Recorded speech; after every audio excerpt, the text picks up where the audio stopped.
네, 안녕하십니까. 오늘 집톡 시간에도 지난 시간에 이어서 저희가 이제 그 부동산 저자를 만나는 시간입니다. 2020 부동산 메가 트렌드를 이런 책을 쓰신 HMS 부동산 랩 연구팀에 계신 저자분 두 분을 모셨습니다. 자, 먼저 지난 시간에 이어서 김경민 서울대 환경대학원 보안장 해주셨고요. 오늘은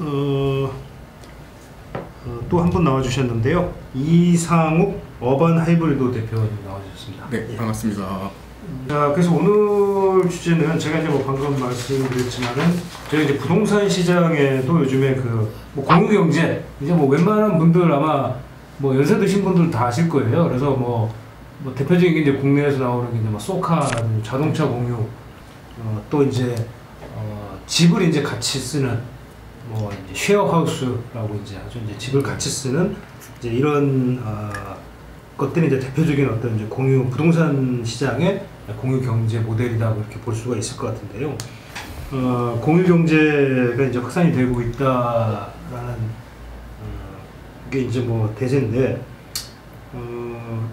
이게 이제 부동산 공유 경제 아까 제가 몇 가지 얘기는 했는데 어떤 선진국이나 이런 데서도 좀 이런 공유 경제가 부동산 쪽에도 많죠, 지금 선진국도. 예, 굉장히 많고요. 예. 우선은 이게 글로벌 경제가 되고, 그다음에 2008년 이후의 트렌드가 뭐냐면은 부모보다 못 사는 자식 세대예요. 자식 세대가 부모보다 못 살아요.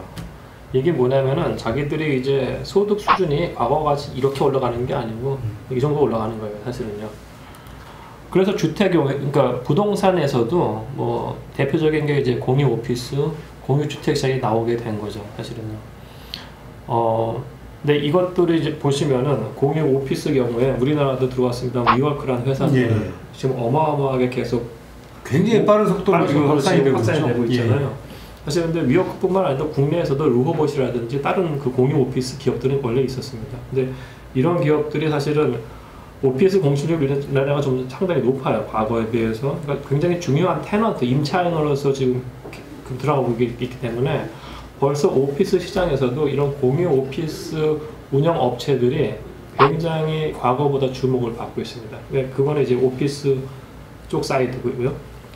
이제 주택 사이드에서도 보시면은 그러니까 쉐어하우스가 잘 될 수밖에 없는 이유가, 예를 들어서 이상욱 대표에서 좀 이따 말씀드리겠습니다만은 역삼동에서 1인 가구가 사회초년생 또는 대학생들이 산다고 했을 때 거기 대충 원룸 가격이 80만원, 90만원 이래요, 사실은요. 예. 보통 일반적으로 자기 소득의 30% 정도를 주거비용을 쓰거든요, 전세계적으로 봤을 때. 그러면 근데 공급자 측면에서도 항상 보면 방은 쪼개면 쪼갤수록 이익이 됩니다. 이게 무슨 말씀이냐면 10평짜리 원룸 한 달에 90만원 좋아 보여요, 그죠? 근데 이거를 둘로 나눠요, 5평 5평으로. 그러면은 제가 했을 때 방 하나에 60만원 해도 잡을 수가 있어요, 사실은. 또 다른 이유는 이게 사람들이 계속 가난해지니까 소득의 분포가 이렇게 되는 게 아니고 지금 이렇게 되고 있어요. 못 사는 사람들이 계속 많아지고 있어요, 사실은. 그 사람들, 그러니까 작은 평수에 적정한 가격 이하로 낼 수 있는 가격대의 주택 상품에 대한 수요는 이만큼 있는 거죠. 그러니까 80만원짜리 주택 수요는 요만한데 60만원 이하의 주택 수요는 더 많은 거죠. 그러면 공간을 제공하는 사람 입장에서는 이게 평당 임대료도 많은데 주택 대기 수요도 많아? 당연히 이리로 갈 수밖에 없어요. 논하는 거예요. 논하는 거죠, 사실은. 예. 그래서 고시원이 논하는 건데요. 근데 여기서 또 생각을 해야 될 건 뭐냐면은 고시원 비즈니스 잘 돼요, 사실은요. 예. 사회적 문제가 많이 일으키잖아요, 사실은. 근데 젊은 세대들 대기 수요가 뭐냐면 이 밀레니얼들이 이제 굉장히 독특한 방식의 라이프 스타일을 추구하면서 이 사람들의 수요가 약간 좀 바뀌어요. 공간에 대한 수요가 그나마 더 깨끗한 걸, 다 그렇게 했으면 더 깨끗한 걸 찾을 수도 있고, 이 사람들이 뭔가 같이 사는 거에 대해서 부담이 없을 수도 있어요.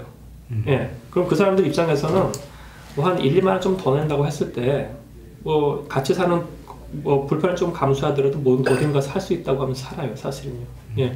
그래서 제가 조사한 바에 의하면은 쉐어하우스는 사실 고시원보다 조금 높은 가격대인데 사람들이 들어와요. 공실률을 봤을 때 이게 굉장히 공실이 낮습니다, 사실은요. 그렇게 본다고 했을 때 이 공급자와 수요자의 수요 자체가 맞기 때문에 제가 봤을 때 이런 쉐어하우스에 대한 그 마켓의 어떤 성장 가능성 같은 것도 굉장히 높다고 생각을 합니다.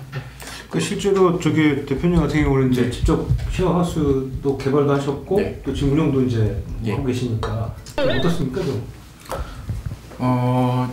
쉐어하우스가 이제 우리나라에서 처음 등장을 한 게 한 지금부터 한 4년 전, 5년 전부터 이제 2013년도, 14년도부터 본격적으로 등장하기 시작을 했어요. 그때는 이제 오래된 주택들이나 이런 것들 이제 방을 나눠서 이제 뭐 방 안에 여러 명, 한 4~4명씩 같이 살면서 만들어지던 것들이 이제 그게 좀 이제 비즈니스가 되면서 신축의 형태들도 등장을 하고 있고 좀 더 다른 뭐 리모델링한 방식들이나 이런 것들이 좀 다른 형태로 계속 등장하고 있는데 그때 초기에 등장했을 때보다 지금 시장 규모는 이런 15배, 20배 정도 계속 크고 있는 상태인 거고 옛날에는 한 40평대나 이런 아파트들에 6명에서 8명 정도를 한꺼번에 수용하게 되는 형태들로 많이 개발이 됐었거든요. 그러니까 예를 들어서 방이 3개 있고 4개 있고 거기 화장실 2개 정도 있는 그런 아파트에 그냥 이렇게 가격을 낮추기 위한 방식으로 해서 공급들이 주로 이루어졌다면 이제는 아예 이 사람들의 생활 패턴에 맞게 그 신축이라든가 아니면 공실이 발생하고 있는 오피스 같은 것들이 리모델링해서 적정한 방의 크기, 그다음에 적정한 화장실이나 샤워실의 개수, 또 이게 기능적으로 샤워실이나 화장실들을 분리시켜 놓는다든가 적정한 규모의 뭐 주방들 이렇게 만들어서 조금 더 쾌적성들을 높이는 방식들로 시장들이 지금 대응하고 있는 상황입니다. 그 시장에 뭔가 이제 점점 이제 커지고 어떤 니즈를 자꾸 반영해서 이제 그렇죠. 진화한다 이렇게 좀 봐야 되겠네요. 사실 우리나라가 어떻게 보면 일본 따라가잖아요. 사실은요. 일본만 해도 쉐어하우스를 몇백 채 운영하는 거대한 쉐어하우스 전문 운영업체들이 있어요. 그리고 여기 재밌는 것들이 이 밀레니얼 세대를 타겟으로 하기 때문에 문화를 키워드로 해서 그 상품을 구성을 합니다. 예를 들어서 사실은 뭐 원룸 같은 데서 고양이 키운다고 하면 주인이 싫어서 안 받을 수가 있잖아요. 그래서 고양이를 키우는 사람들을 위한 쉐어하우스, 또 영화를 보는 사람들을 위한 쉐어하우스, 그리고 뭐 자전거를 타는 사람들을 위한 쉐어하우스, 이렇게 문화를 매개로 해서 상품을 만들어서 가요. 그러니까 제가 봤을 때는 이런 공유 경제 업체들 보면 위워크도 마찬가지고요.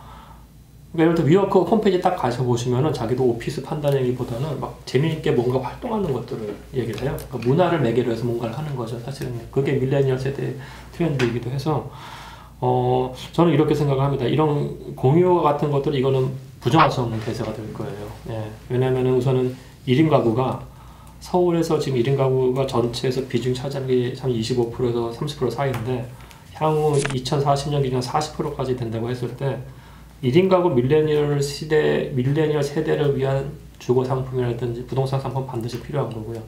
그 다음에 이 사람들의 특징이라는 게 문화를 매개로 한 어떤 소비, 공간 소비도 마찬가지고 자기들이 일하는 것도 마찬가지이기 때문에 그거를 결합한 상품으로서의 공유 오피스 또는 공유 주택 관련된 것들은 그러니까 시장 자체 성장성은 높을 수밖에 없고요. 그것과 관련된 전문적인 업체들이 이제 더 많이 나타날 거라고 저는 생각을 합니다. 뭐 주거라는 상품 자체가 원래 이제 그 시장 스펙트럼이 굉장히 넓은 시장이라서 이게 뭐 다 기존의 것들이 다 없어지고 쉐어하우스가 대체한다라고 보기는 아직까지 좀 이른 것 같아요.